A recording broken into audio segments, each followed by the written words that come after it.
Good morning, and it's a pleasure to be with you at our teachers' meetings, and thank you for the invitation. I want to transport you back to 1875. We're going to Battle Creek, Michigan, and that's where we find Ellen White presenting a talk to end a week of prayer. Sitting behind her is James White, her husband, and Stephen Haskell, both early pioneers of the Adventist Church. Now, Ellen White was relating a vision that she'd had in regard to extending the reach of the Adventist Church beyond the US borders. And so she was talking about how God was calling them to spread this message across the world. And as she spoke, Stephen Haskell leant across to James White and said, "Do you know if she was shown which countries we need to be going to?" And James interrupted Ellen and said, "Just got a question. In your vision, did the angel that was talking to you tell you which countries, any country in particular?" Ellen replied, "No, save one. The angel said Australia." However, it wasn't until 10 years after that meeting, in 1885, that the SS Australia set sail for Sydney. On the way, they stopped in at Auckland. Stephen Haskell, who was part of that group, along with J.O. Corliss and his wife and two children, Israel, his wife, and also two children, along with a publisher, a Mr. Wood, and along with a literature evangelist, they all set sail, and in Auckland they were very impressed by the number of libraries. They thought these people must read. This would be a good space to come back to in time. However, they sailed on to Sydney. However, only after a couple of weeks, they then headed by train down to Melbourne. Why Melbourne? Well, no, it wasn't because of AFL. It wasn't because Melbourne being the most livable city on the planet. It simply was because they had bigger and more libraries than Sydney. And they assumed because of that, they'd more likely find people who would engage with their material.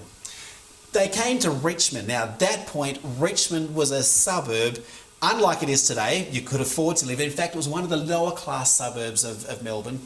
And they shifted into a tiny 2-bedroom home. The whole 11 of the party, including the 4 children. Now, my wife and I, this time last year, we shifted from Sydney to Melbourne.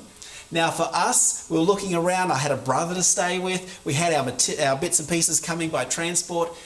But a couple of times I thought, I wonder what it would have been like for these guys to be in a new country with very little, all they could carry in their suitcases, and there they are, but intent on starting the church in Australia. Now, interestingly enough, they were in Hyatt Street in Richmond, just 2 blocks away. At the same time, also in 1885, the Richmond Football Club was being established. If you see the Richmond Football Club logo, it says established 1885, so it happened within 2 blocks. Now, both stories are stories of, well, disappointment, but both stories have a wonderful future. But let's come back to Hyatt Street, and there we have this group intent on starting the work here. However, it wasn't going so well.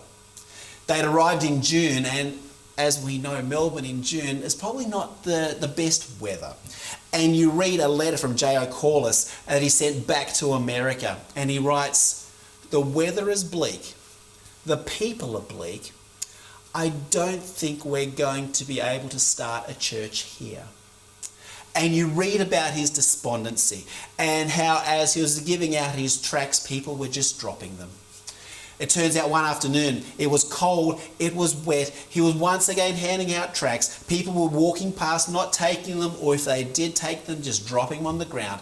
And he got one tract and he spiked it on a picket fence of a sports field. Now, some people say that sports field was in Fitzroy. Others say it was Punt Road Oval in Richmond. I like the Punt Road Oval in Richmond part of the story. So he spikes it on the picket fence and he says, "There, see if anyone will read that," and he walked home. Well, it so happened that a Mr. Miller did come and read that. He picked it off the picket fence. He did read the tract. And intriguingly enough, he was part of a debating society with a Mr. Arnold. They were part of a debating society, or they called it a mutual benefit society, and they would get together and debate all sorts of topics. Now, when they read this, thought this is a good topic to debate, and so they tracked down Mr. Corliss and said, can you please come to our debating society? And we're going to debate this topic. They were debating about the Sabbath. And can you please come and listen to us and help us put together arguments? And of course, Mr. Corliss said, I would be delighted. So he turned up at the debating society. He helped the team that were arguing for Sabbath. And interestingly enough, after the debate, it said they sat around for hours asking him about his take on Scripture, asking him all sorts of questions. Now, it's quite interesting to then find out that those gentlemen, plus a group who were part of that Mutual Benefit Society, formed the nucleus of what became the first Adventist congregation in Australia, which was at North Fitzroy. However, let's go back a little. Stephen Haskell, he'd headed back to Auckland. Why? Because they had even bigger libraries over there. And he had hired a house in Turner Street, or he hired a room in a boarding house owned by a Mr. Edward Hare. Now, Stephen Haskell, other people in the boarding house thought he was a very nice gentleman, and they spoke highly of him. However, they had one complaint. At night time, you would hear a tap, tap, tap, tap, tap, tap, tapping sound, and he'd talk to himself. And people in the boarding house came to Edward Hare, who was running the house, and said, we like this gentleman, but there's strange things happening in that room. At night time, you get this clicking sound, this tapping sound that just continues, and he talks to himself. Edward Hare, wanting to get to the bottom of it, snuck up one night and put his ear to the keyhole and listened. And he heard Stephen Haskell praying for the other people in the boarding house, praying for Edward Hare and his wife. He heard Stephen Haskell praying for the people of Auckland, that they would come to understand Jesus more fully. Edward Hare snuck back to his bed, and his wife said, what's going on? He said, well, he's praying for us. He's praying for the people in the boarding house. He's praying for the people of Auckland. What's a clicking sound? I don't know what the clicking sound is. So next morning, Edward Hare went up to Stephen Haskell and said, we've just had some people a little concerned about the clicking sound, and I know what the talking to yourself is because I heard you praying for us, but what's the clicking sound? And Stephen Haskell proceeded to show Edward Hare the very first typewriter that had come to New Zealand. And in fact, Edward Hare became the owner of the second typewriter in New Zealand. He took a page of the typing and gave it to Edward. Now, Edward read the page and became quite fascinated with what he was reading. In fact, so fascinated that he said to his dad, Joseph, who lived in Kaiop in New Zealand, said, you've got to read this stuff that this man in the boarding house has been writing. Joseph read that, as did Robert, Edward's brother. And it turns out that Robert here then left to America and became the first trained Adventist pastor from this part of the world. Now, why am I telling you these stories? For two reasons. Stephen Haskell, it's the story of, hey, we can use technology. At that point, it was a typewriter. Today, we have iPads in our classrooms. We have all the internet things working, all sorts of technology, and it's wonderful and useful. However, when it comes to the crunch, prayer is still important and vital. Prayer is still God's communication to us, our communication to Him. Stories of teachers who are praying for the desk that their students are going to be sitting in. Praying for your students is one of the most valuable things we can be doing for them. Back to J.O. Corliss, that story tells me that when we're at our least, weather is bleak, people are bleak, I don't think we'll start a church here. God is at His best. Here, let's see if anyone reads that one. God takes that and blesses that and makes something great from it.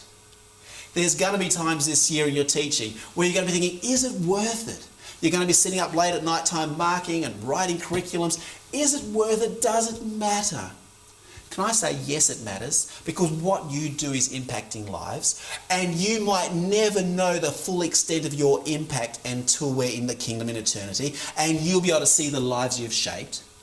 like J.O. Corliss, is it worth it? Yes, it's worth it, because God can take you at your least, and God can take whatever effort and endeavour you put into his mission, and he can use it for his glory. Let's move forward another 10 years. Well, we get to 1906. And that group at North Fitzroy, they had a vision and energy and drive to start a school. It's the first Adventist primary school, besides those set up at institutions for those employees, the first Adventist primary school in the Adventist system worldwide. In fact, Trevor Lloyd says we're not overstating the case to say that the birth of the education system for the Adventist Church worldwide is in Australia, in this case Victoria.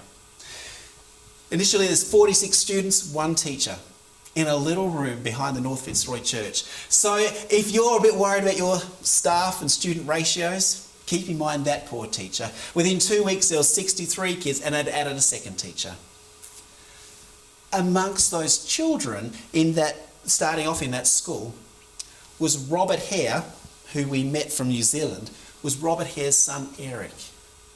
Now you can read Eric Hare, who did a lot of work worldwide, who wrote a lot of children's stories, who in Burma did a lot of missionary work. Eric B. Hare, he writes about one particular day at school where the teacher had talked to them about God's call and God's calling in their life. And he had a conversation with another little boy at recess and said, I'm giving my life to God. Now sure, there's all sorts of influences and all sorts of ways things work. But just know that as one of the sentences you might say this year might profoundly change a life. Just know that you might not know which minute, which conversation, which bit of encouragement might profoundly change a life, but it's going to happen, and it does happen. Head out to Warburton. And it's 1912 that they started a school out there in a tent. So if you think that your classroom's not quite up to standard, they started a tent by the river. And only for a few months later, they shifted into a shed. But you read these stories of people who are sold out on mission, who are sold out on allowing God to work in and through them, and how God could use them to impact lives. And the exciting thing about spending the next couple of days here with teachers is I know that your heart beats for that same mission, that you have responded to God's call to put your energy into being part of his mission in this Adventist school system. And over the next couple of days, we're going to explore how we might be able to go about connecting with God and allowing God to work in and through us to shape pictures of God to our students. I can only imagine what those first pioneers would think if they saw this school, our network of schools, and saw just what the Victorian Conference was and how it impacts the city now.